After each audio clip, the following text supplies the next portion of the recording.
Welcome to another episode of Otaku Don. I am the host with the most, aka Sleepy Melbourne, in the building.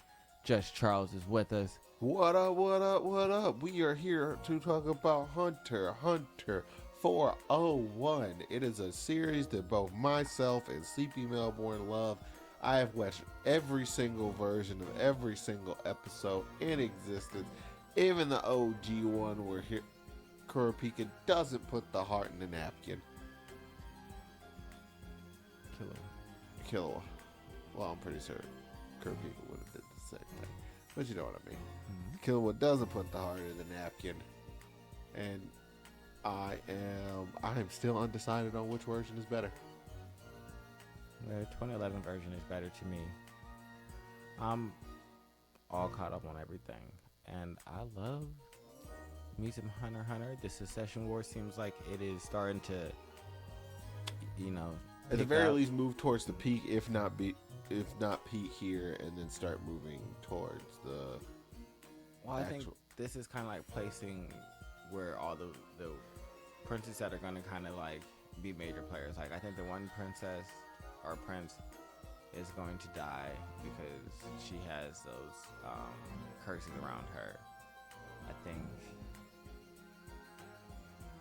that if that happens, I hope Melody can get to Kurapika.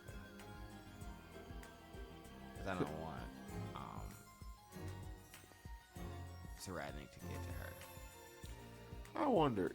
They get two things when they start the Succession War. They get their Nimbeast. They can't see that though. They can't see it, but or control it. But that's what they have. Do they get like a mana? Do they get a Nin ability as soon as they do it? So they're just Nin people.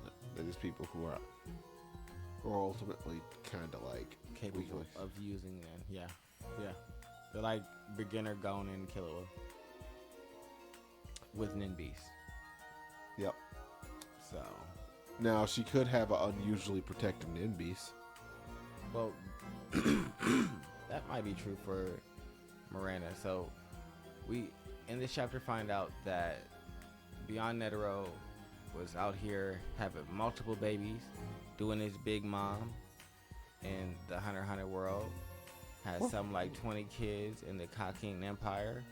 One of them being potentially one of the princes of the Kaking Empire.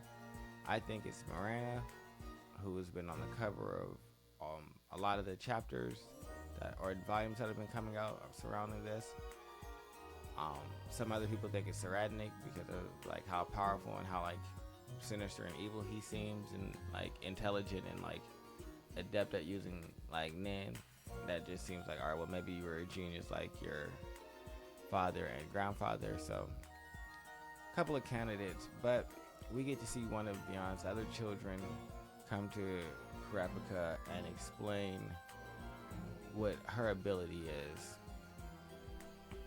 And it's not really the most complicated of abilities. Very useful for the circumstances that she finds herself in. It's a combination of conjuration and manipulation. Yes, she can create a contract that if both people agree to, you can either get a boon and or a penalty based on the performance of the contract. So she offers a contract to Kurapika for doing a basically ceasefire with the fifth Prince Tebepa. And fifth Prince Tebepa doesn't know that she has this ability, but Kurapika immediately pulls out a gun and a divining tool that allows him to know if she's lying to him. She proceeds to tell him all of the abilities and the conditions of said ability, which he eventually does agree to. During this explanation is when we learn that Beyond Netero was siring multiple children in the Kaking Empire for the purpose of getting them into the royal military and hopefully assigned to different princes based on their age. And when he was having the children, pretty much every time a new prince was born, he wouldn't have a child. And so he's been planning this for quite a while. What is so special about the Cockine Empire? So there's the 5 great nations, which is basically like the UN. And that's what Netero was under. Yep. The Cockine Empire is big enough and powerful enough to not be under that at all and do what they want to do. And so he wants to go to the Dark Continent. The 5 nations said that's not a thing, and so they don't allow it to happen.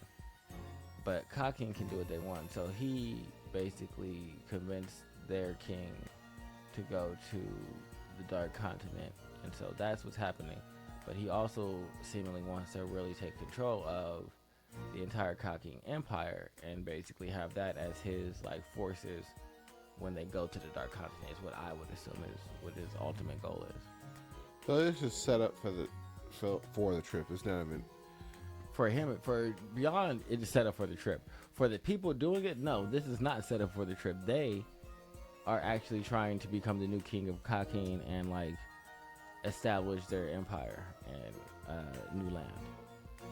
But for him, he's trying to usurp that, is what it seems like, and he's been planning this since. If any of your kids actually like you. Because that's the funny thing. It's just like, haha, you're the king now. I hate you, though. But the father Beyond put a curse on them, and that curse basically makes it so that they will kill or be appetizing sacrifices to kill the prince that they're assigned to.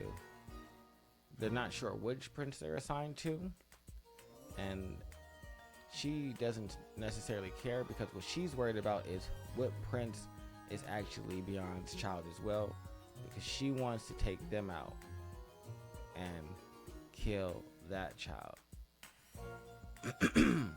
They first jump to the conclusion that it's the first prince, but she says no, that's less than likely, just because it would be someone that's not as obvious to like immediately pick up on.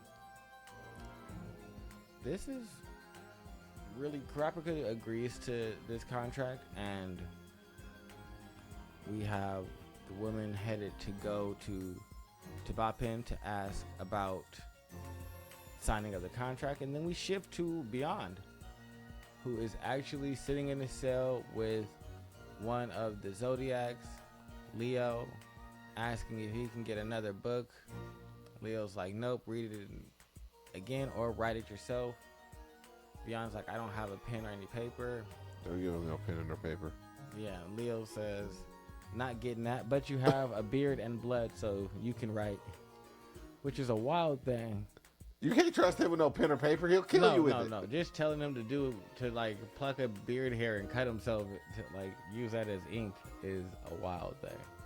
It's a solution, and I completely and totally agree with dude. It's just like, yeah, yo, Metro don't trust you. Well, if it were up to me, I'd kill you right here. Beyond says, safety purposes, if I wanted, I could bash your skull in with this book right here. Leo doesn't seem too worried, says, Roger,